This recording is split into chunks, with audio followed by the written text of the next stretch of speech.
Hello and welcome to the Daily Dulcinea. Today is July 22nd, 2008, and today we'll discuss the death of John Dillinger outside of Chicago's Biograph Theater.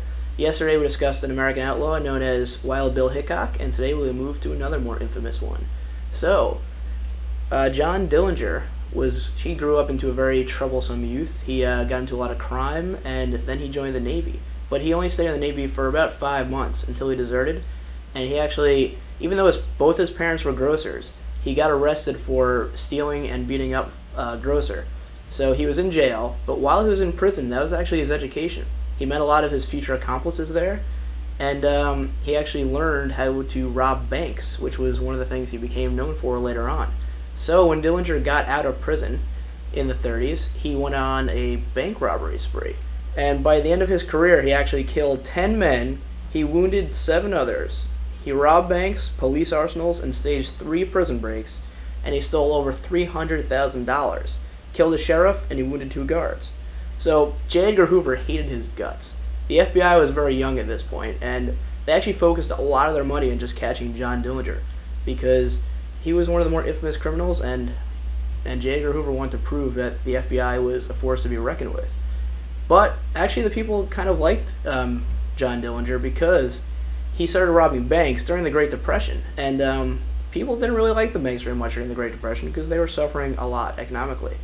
So there's a folk legend, actually, that he robbed banks during the Great Depression, and during he actually got arrested once, and he had a gun to get out of prison, but the gun was made out of wood. But he actually still managed to get out, even though it was a wooden gun, but that turned out not to be true. So another very interesting detail about John Dillinger is that when he was killed outside of Chicago's Biograph Theater, he was ratted out by Anna Sage, who was someone he was with at the time, who was wearing a red dress, and she was a Romanian immigrant. So she said that the FBI said that they would give her citizenship if she ratted out Mr. Dillinger. So she did so. She came out of the Chicago theater wearing the red dress, so they knew who she was and who he was with. But Dillinger went through a lot of cosmetic surgery, so they weren't really clear what he had looked like at the time. But when he got out, they shot him, and he was killed, allegedly.